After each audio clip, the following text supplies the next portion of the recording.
Évangile selon Matthieu, chapitre 6. Premier paragraphe, versets 1 à 4. Prenez garde de ne pas faire votre aumône devant les hommes pour être vus par eux. Autrement, vous n'avez pas de récompense auprès de votre Père qui est dans les cieux. Quand donc tu fais l'aumône, ne fais pas sonner la trompette devant toi, comme font les hypocrites dans les synagogues et dans les rues, pour être glorifiés par les hommes. En vérité, je vous dis, ils ont déjà leur récompense. Mais toi, quand tu fais l'aumône, que ta main gauche ne sache pas ce que fait ta main droite, en sorte que ton aumône soit faite dans le secret. Et ton Père, qui voit dans le secret, te récompensera. Deuxième paragraphe, versets 5 à 15. Et quand tu pries, ne sois pas comme les hypocrites, car ils aiment à prier en se tenant debout dans les synagogues et au coin des rues, en sorte qu'ils soient vus des hommes. En vérité, je vous dis, ils ont déjà leur récompense. Mais toi, quand tu pries, entre dans ta chambre, et, ayant fermé ta porte, prie ton Père qui demeure dans le secret. Et ton Père qui voit dans le secret te récompensera. Et quand vous priez, n'usez pas de vaines redites, comme ceux des nations, car ils s'imaginent qu'ils seront exaucés en parlant beaucoup. Ne leur ressemblez donc pas, car votre Père sait de quoi vous avez besoin avant que vous le lui demandiez. Vous donc, priez ainsi. Notre Père qui est dans les cieux, que ton nom soit sanctifié, que ton règne vienne, que ta volonté soit faite comme dans le ciel, aussi sur la terre. Donne-nous aujourd'hui le pain qu'il nous faut. Et remets-nous nos dettes, comme nous aussi nous remettons à nos débiteurs. Et ne nous induis pas en tentation, mais délivre-nous du mal. Car si vous pardonnez aux hommes leurs fautes, votre Père céleste vous pardonnera aussi à vous. Mais si vous ne pardonnez pas aux hommes leurs fautes, votre Père ne pardonnera pas non plus vos fautes. Troisième paragraphe, versets 16 à 18.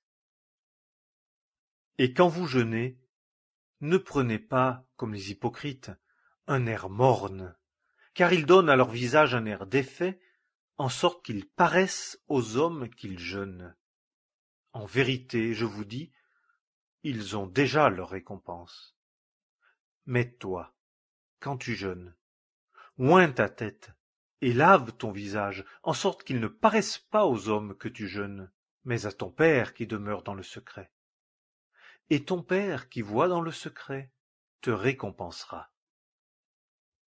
Quatrième paragraphe, versets 19 à 21. Ne vous amassez pas des trésors sur la terre, où la teigne et la rouille gâtent, et où les voleurs percent et dérobent.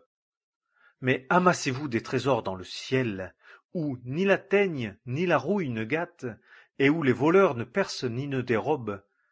Car là où est ton trésor, là sera aussi ton cœur. Cinquième paragraphe, versets 22 et 23. La lampe du corps, c'est l'œil. Si donc ton œil est simple, ton corps tout entier sera plein de lumière. Mais si ton œil est méchant, ton corps tout entier sera ténébreux. Si donc la lumière qui est en toi est ténèbre, combien seront grandes les ténèbres? Sixième paragraphe, versets 24 à 34. Nul ne peut servir deux maîtres, car ou il haïra l'un et aimera l'autre, ou il s'attachera à l'un et méprisera l'autre. Vous ne pouvez servir Dieu et Mammon. C'est pourquoi je vous dis, ne soyez pas en souci pour votre vie, de ce que vous mangerez et de ce que vous boirez, ni pour votre corps, de quoi vous serez vêtus. La vie n'est-elle pas plus que la nourriture, et le corps plus que le vêtement? Regardez aux oiseaux du ciel. Ils ne sèment, ni ne moissonnent, ni n'assemblent dans des greniers, et votre Père céleste les nourrit. Ne valez-vous pas beaucoup mieux qu'eux? Et qui d'entre vous, par le souci qu'il se donne, peut ajouter une coudée à sa taille. Et pourquoi êtes-vous en souci de vêtements? Étudiez les lys des champs, comme ils croissent. Ils ne travaillent, ni ne filent. Cependant je vous dis que même Salomon dans toute sa gloire n'était pas vêtu comme l'un d'eux. Et si Dieu revêt ainsi l'herbe des champs qui est aujourd'hui et qui demain est jetée dans le four, ne vous vêtira-t-il pas beaucoup plus tôt, gens de petite foi? Ne soyez donc pas en souci, disant « Que mangerons-nous » ou « Que boirons-nous » ou « De quoi serons-nous vêtus » car les nations recherchent toutes ces choses, car votre Père céleste sait que vous avez besoin de toutes ces choses. Mais cherchez premièrement le royaume de Dieu et sa justice, et toutes ces choses vous seront données par-dessus. Ne soyez donc pas en souci pour le lendemain, car le lendemain sera en souci de lui-même. À chaque jour suffit sa peine. Évangile selon